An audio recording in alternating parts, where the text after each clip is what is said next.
पहले के फोन आते होंगे जैसे 1600, 1200, 1110, 7610, 6600, उनमें क्या था, अचानक से अगर आपका फोन या लैपटॉप बंद होता है तो ये वाला नेटवर्क सेक्शन काम नहीं कर पाता उसका। जबकि मेन मोबाइल में क्या होता है, फोन के अंदर प्रॉब्लम्स आने को मिलती है कि आप नेट चला रहे, वीडियो चला रहे, कॉल आई और इसके बाद कॉल तो रिसीव होगी, इसके बाद सब कुछ खत्म हो गया।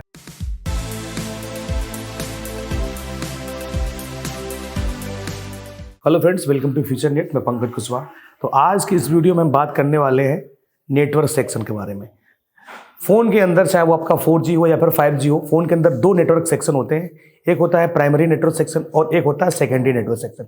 सेकेंडरी नेटवर्क सेक्शन को हम लोग डाइवर्सिटी नेटवर्क सेक्शन के नाम से भी जानते हैं। अब ये काम किस तरीके से करता है और ये क्या क्या चीज़ें इसके अंदर होती हैं, तो इस वीडियो में हम लोग सीखने वाले हैं। तो चलिए स्टार्ट करते हैं। तो ये आपकी WTRIC यानी कि IFIC या आपकी RFIC या इसको SDRIC के नाम से भी हम जानते हैं। बोर्ड के अंदर देखते हैं कि WTR, SDR, RFIC।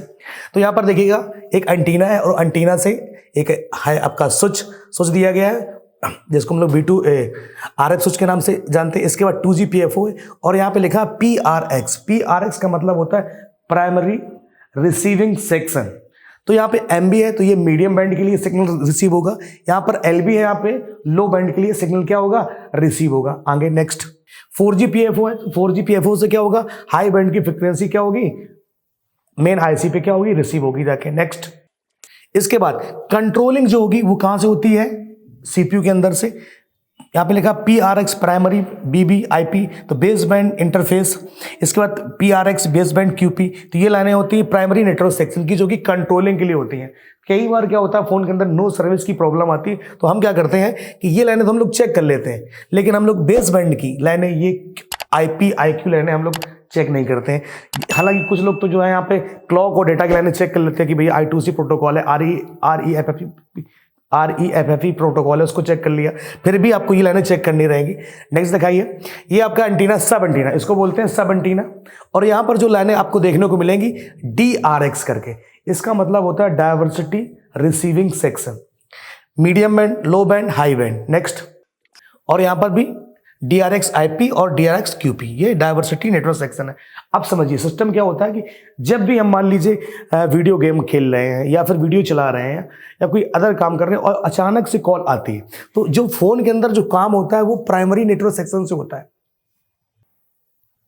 तो फोन के अंदर जो भी काम होता है वो प्राइमरी नेटवर्क सेक्शन से काम होता है। आपका इंटरनेट चलना हुआ, कॉल भी आए, जो भी जितना भी काम होता है वो इंटरनेट वगैरह सब कुछ प्राइमरी से होता है। लेकिन इसका प्रोसेस क्या है कि जैसे मान लीजिए आप वीडियो गेम खेल रहे हैं या फिर आप यूट्यूब चला रहे हैं, मूवी देख रहे हैं, कोई अदर काम कर रहे हैं और अचानक से कॉल आ जाती है, तो ये वाला नेटवर्क सेक्शन काम नहीं कर पाता। उसके लिए क्या है, यहाँ से ये जो सब एंटीना है, यहाँ से एक DRX ऐसी लगी होती है डाइवर्सिटी, तो यहाँ से सिग्नल क्या होता है, रिसीव होता है और तुरंत का तुरंत ये क्या हो जाता है, स्विच हो जाता है। यानी कि आपका जो वीडियो या गेम है, जो भी काम कर रहे हैं, वो काम आपका बंद नहीं होता है और आपके पास कॉल आ जाती है और कॉल आप रिसीव कर लेते हैं और कट जाता है। ये सिर्फ रिसीविंग सेक्शन होता है। जबकि मेन मोबाइल में क्या होता है, इसमें RX भी है और TX भी होता है कि लो band, medium band, high band की जो सिग्नल की फ्रीक्वेंसी है उसको ट्रांसमिट करने का भी काम होता है और रिसीव करने का काम होता है। जबकि ये DRX वाला होता है वो ओनली सिर्फ रिसीव करता है, सिर्फ सिग्नल को रिसीव करता है। और ये क्या होता है, मीडियम हाई बैंड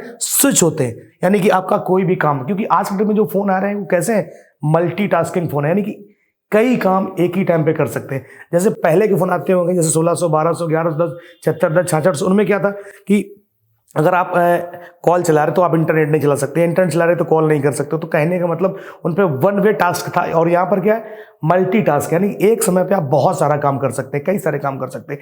इसलिए जब भी आप देखेंगे फोन के अंदर तो दो नेटवर्क सेक्शन आपको देखने को मिलेंगे। अगर आप सर्किट में देखेंगे तो एक लिखा होगा मेन एंटीना या मेन नेटवर्क सेक्शन और एक लिखा होगा सब एंटीना या सब नेटवर्क सेक्शन या फिर DRX सेक्शन। तो अगर इस पर हालांकि हमें काम करने की जरूरत नहीं पड़ती है। कई बार फोन के अंदर प्रॉब्लम्स आने को मिलती है कि आप नेट चला रहे, वीडियो चला रहे, कॉल आई और इसके बाद कॉल तो रिसीव होगी, इसके बाद सब कुछ खत्म हो गया। मतलब फिर से अब जो काम कर रहे हैं तो फिर से आप टाइप करिएगा। यानी कि जैसे कंप्यूटर, सिंपल सी बात करें, जैसे कंप्यूटर है तो कंप्यूटर में हम लोग कुछ काम करते हैं, कंप्यूटर अचानक से बंद हो जाता है तो उसके अंदर जो डेटा स्टोर होता है, कुछ भी हम काम कर रहे हैं तो वो फाइलें हमें दोबारा से मिल नहीं पाती हैं। तो नहीं कहते Ctrl+S करना पड़ता है हमें हर एक फाइल को सेव करने के लिए। तो क्योंकि जो हम लोग काम करते हैं, जो प्रोसेसिंग होती है कंप्यूटर के अंदर या फोन के अंदर, वो रैम में स्टोर होती है, रैम के अंदर। अब रैम प्रोसेस करता है। रैम क्या होती है? एक टेम्परेरी मेमोरी होती है, टेम्परेरी, अस्थायी मेमोरी, यानी कि जो भी हम काम कर रहे हैं वो सेव नहीं है, अगर उसको सेव करेंगे तो सेव होगा। यानी कि अगर अचानक से अगर आपका फ़ोन या लैपटॉप बंद होता है तो वो भी जो भी डाटा होगा वो आपको दोबारा से सेव करना पड़ता है। बहुत से लोग कंप्यूटर को चलाते हैं, जानते हैं इस चीज़ के बारे में। तो उम्मीद है कि ये प्राइमरी और डायवर्सिटी नेटवर्क सेक्शन आपको समझ में आया होगा। वीडियो कैसा लगा कमेंट करके बताइएगा। मिलते हैं आपसे एक नई वीडियो में। Thank you. क्या आप मोबाइल रिपेयरिंग सीखना चाहते हैं कम से कम दामों में? तो अभी प्ले स्टोर पे जाइए और डाउनलोड करिए पंकज कुशवाहा का ऐप, जहां आपको मिलेगा 30% का discount. Link in description, check it now.